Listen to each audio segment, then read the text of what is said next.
Жеті ата: Сұңқар, Сыпатай, Сәуік, Әлтай, Кенбаба, Әділхан, Өмірхан.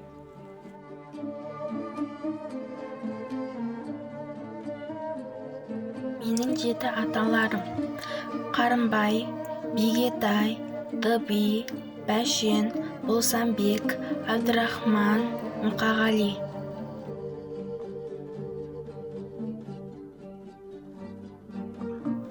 Халқымды даласымен сақтасын, жігітті панасымен сақтасын, жаманды анасымен сақтасын, адамды өз бағасымен сақтасын.